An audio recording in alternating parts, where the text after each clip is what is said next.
Welcome to Talk About Topeka. I'm Chris Schultz. Tonight, I'll be joined by double entrepreneur Nikki Levine. She started 2 businesses right here in Topeka that have since spread all over the country. We also have my friend and neighbor, Angie Carney, who runs the Kansas Avenue Market. Go on, guess which street it's on? We'll wait while you think. Kansas Avenue, of course. And we'll take a musical moment with our friends from Bluegrass and Mistletoe. Being after Christmas, the show's obviously over for this year, but it sold out so quickly that tickets for the December 2014 shows are already on sale at breakroomdowntown.com. I can't stress enough how great it was to see such wonderful talent on one stage. So buckle up, Greater Topeka area. This episode starts right now.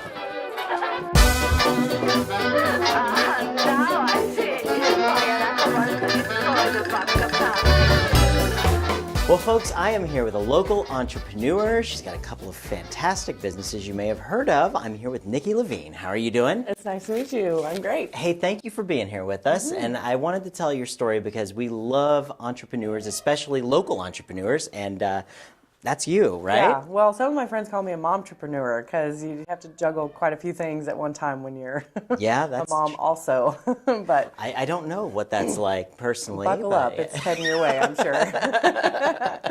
Well, you have a couple of businesses, and you've got really an interesting story. You were kind of telling me a little before we got started here. Say Cheez photo booth and Goddess Dresses, right. That's you. Yep. But I want to go back and kind of rewind your story here of how you got into this entrepreneurial spirit here in Topeka. Well, honestly, I was just a horrible employee. I don't think we talked about that part of it. but sometimes that's what it takes to drive you into being working for yourself, is just not being able to deal with the confines of, it's got to be 5 o'clock. Oh, it's 3.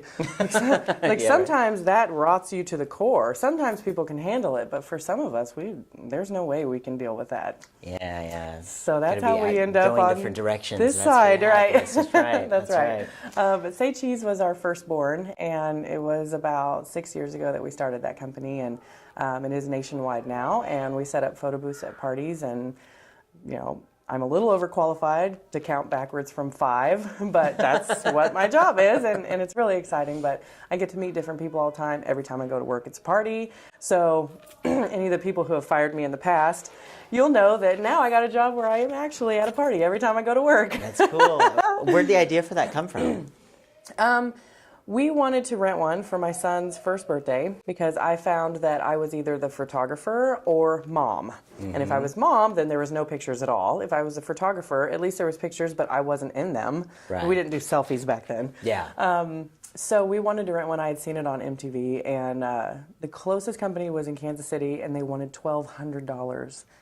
And I was like, I'm talking like 30 people on a Sunday. And she's like, yeah, that's how much it cost. And I was like, okay, not going to happen. So we built our own, which is nothing like the machine that we use now, but concept was the same, that you get the picture, you get to take it home with you. That's your party favor. It won't get eaten or thrown away like most party favors. Sure. And we did the scrapbook for my son, and it's very interesting to see not only him grow through his scrapbooks, because we set up the booth every year for his birthday, but also the evolution of our strips, that they used to look very generic, and now they're like crazy and fun and colorful, like the ones I brought you here. Yeah, I've seen some really cool ones.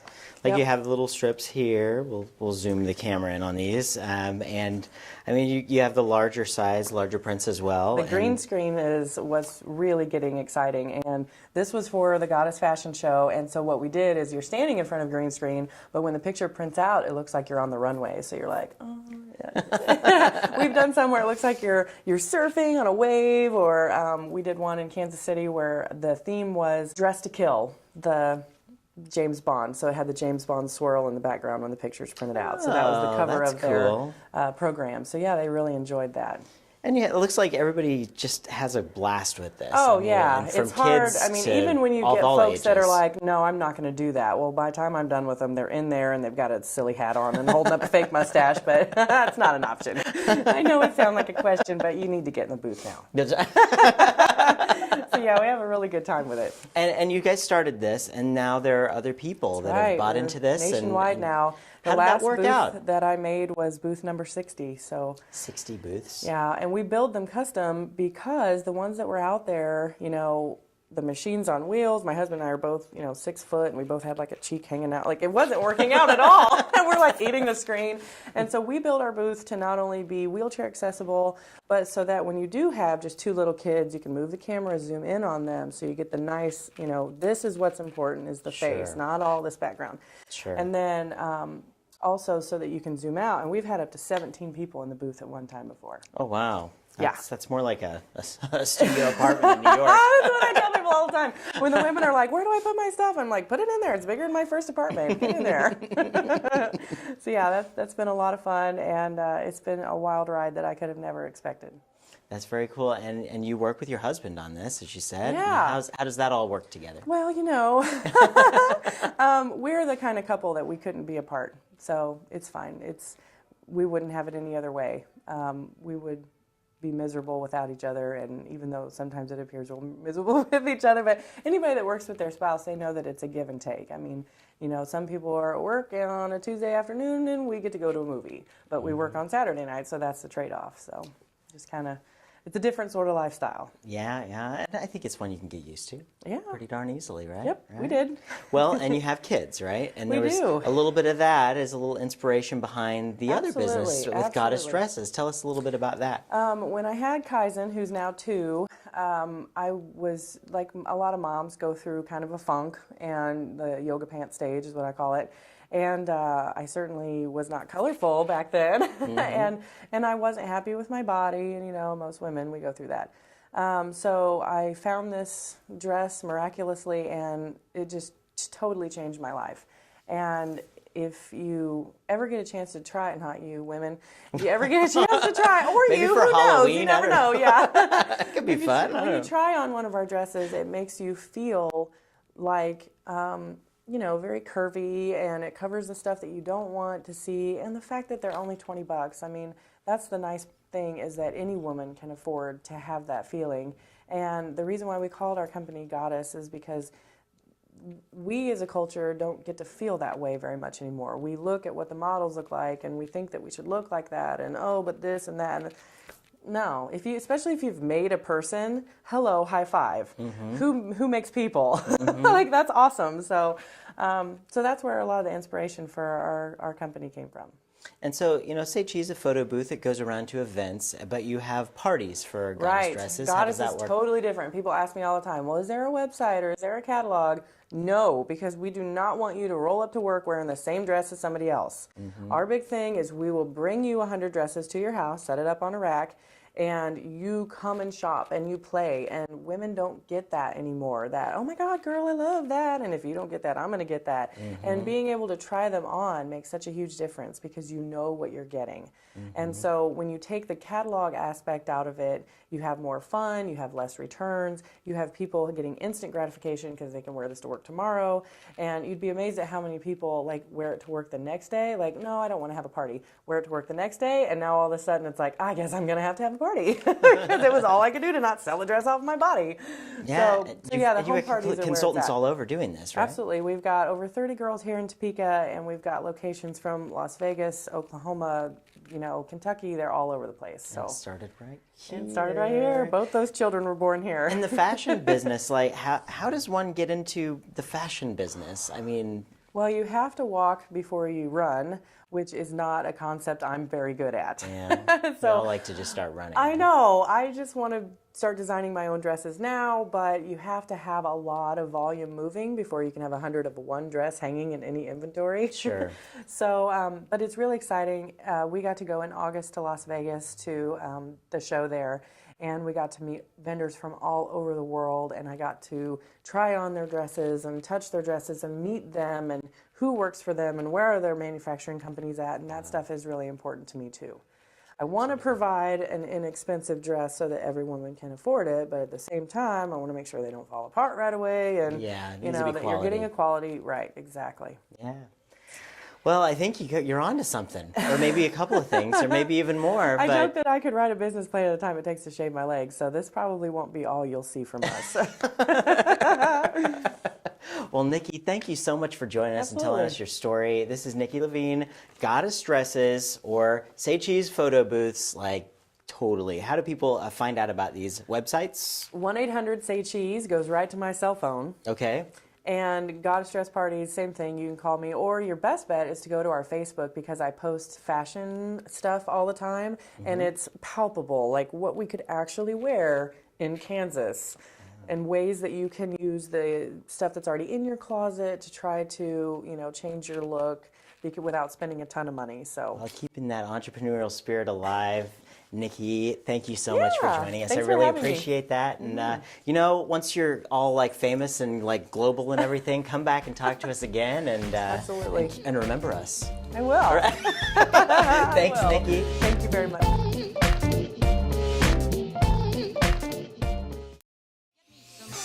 You had a plenty money to get me some money. Had a plenty money to get me some money. Well, I'm here with another entrepreneur, a fellow downtown entrepreneur, Angie Carney from Kansas Avenue Market. How you doing, Angie? I'm good. How are you? I'm doing great, doing great. Did you survive Christmas and everything? The Yes. holidays? Oh, absolutely. Yes, it was a great holiday. Very good, very good. And so how long have you had the Kansas Avenue Market? Technically, it's actually been going since a year ago, August, but we didn't actually turn it into a storefront until March of 2013. I was trying to think, when we met, I really admire you because you were someone who had a large problem with downtown. Correct. And Wait, hold on. Rephrase that. Yes. Not with downtown in itself, with the redevelopment of downtown. With that, yes. Okay. And so that's what and I was like, we need to talk because I had some inspiration from my side, and we did, and you really learned a lot from that. I learned a lot from you, and you actually put your money where your mouth is, and you came downtown, you got involved, and you're really trying to make a difference, and I really support that and salute that, and I thank you for that. Well, thanks. Yeah. I don't think that there was any question. It just was figuring it out, and we really literally overnight had the opportunity dropped in our lap to open the store, and it literally,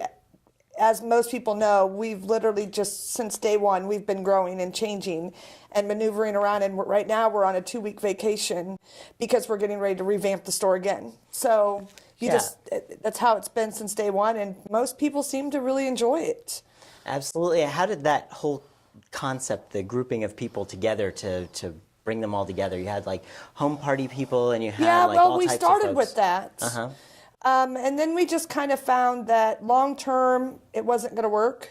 I think it was in May is when we kind of started changing over to the format that we're at now, and which is more of a consignment store. We still allow people to come in as vendors. We allow vendors to come down during special events downtown. Sometimes if they just want to come set up for the day, we'll work something out with them to do that because we definitely don't want to get away from that. I always wanted to have or be a place that whether it's direct sales, new businesses, potential new businesses that wanted to just come downtown and show off their wares and get their foot in the door somewhere, they could do that. And that's great. I mean, if for people just to get started as well, where do you begin if you're someone like that, right? I really recommend the Go Topeka classes. They've been tremendous. Finding other people that are, local business owners, talking to them. DTI was phenomenal.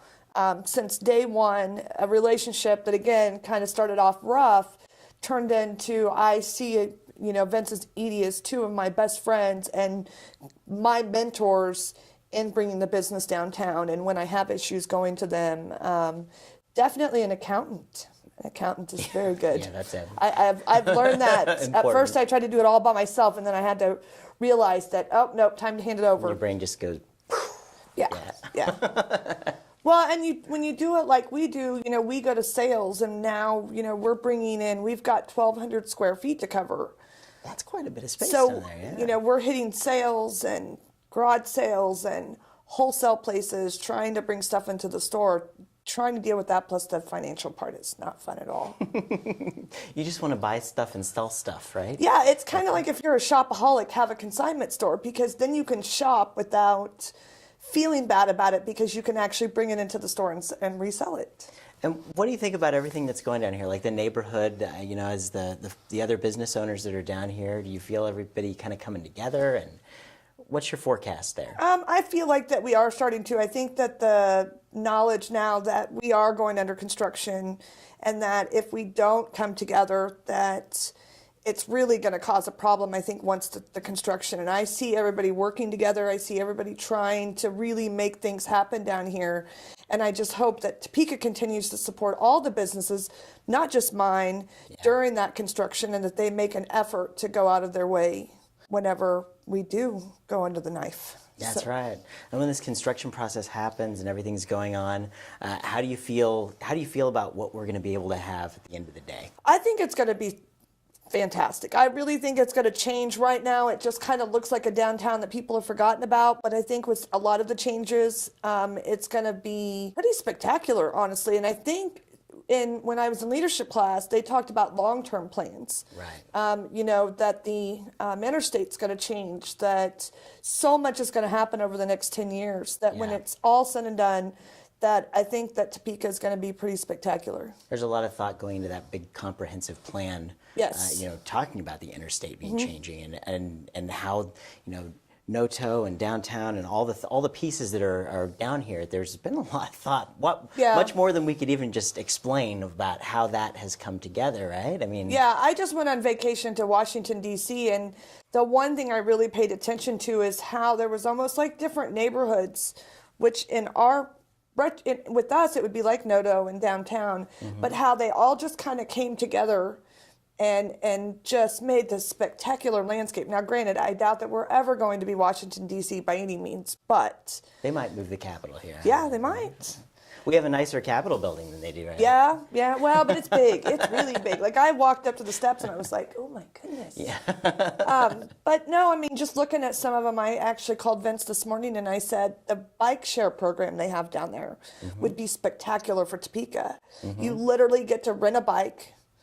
They have different slots that you can take it around to. So if you want to bike around the Capitol and maybe go down to Noto and come back, there's different slots that you can return those bikes to. So it's a fantastic way for people to get around, because hopefully it's so busy that people can't drive cars around someday. Yeah, there's a lot of different plans and things that going around and visiting other places, like you just get in there and you're like, I really want to do this. Like, that'd be cool if we had that. And I think like what's cool about Vince Fry from the CEO of Downtown Topeka Inc.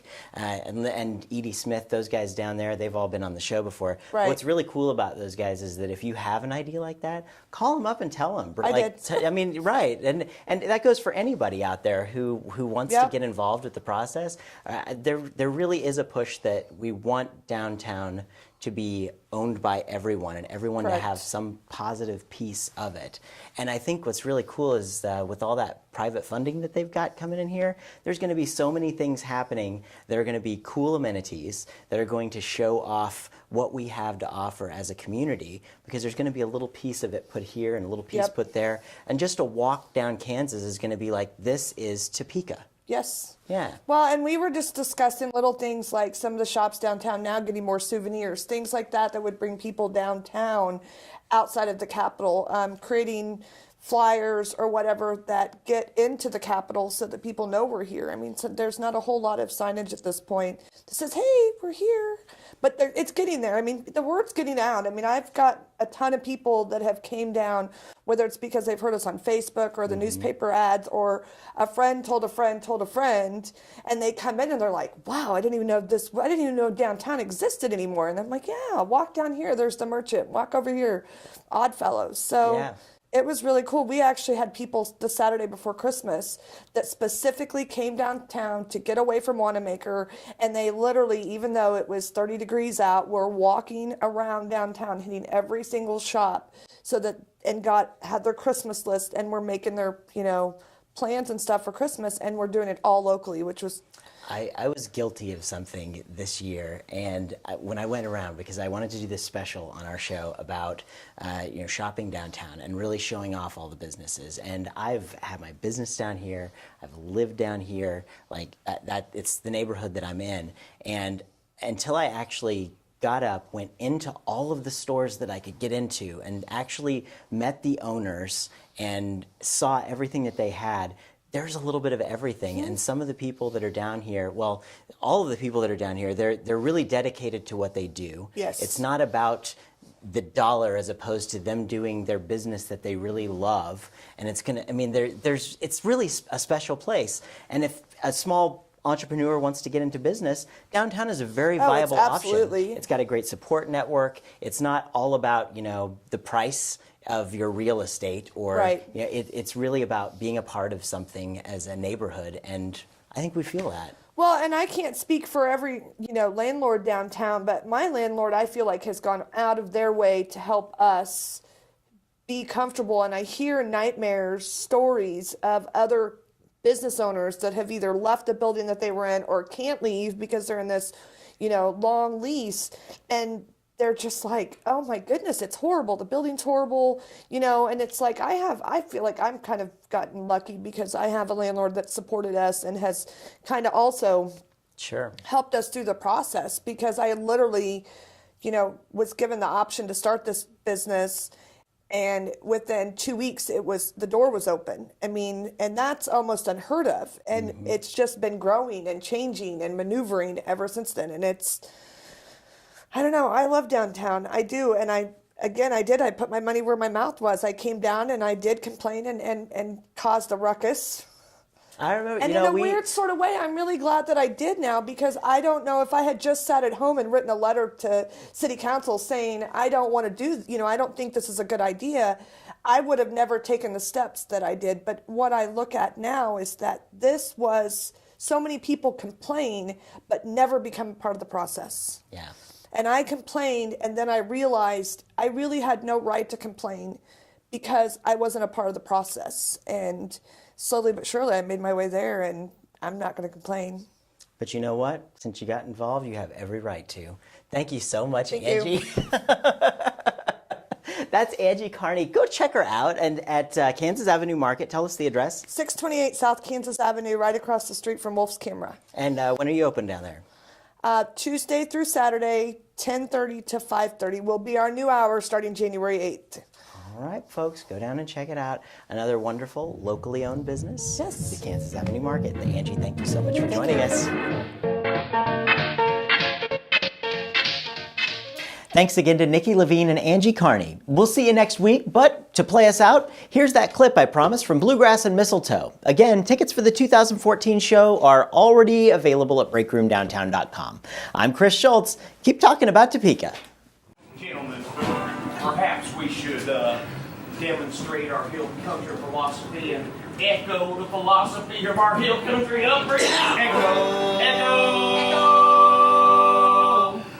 Holly's in the window, fireplace burning bright, candlelights are glowing on this Christmas night. I see their smiling faces once again this year, waiting for me at the door. Christmas time is near.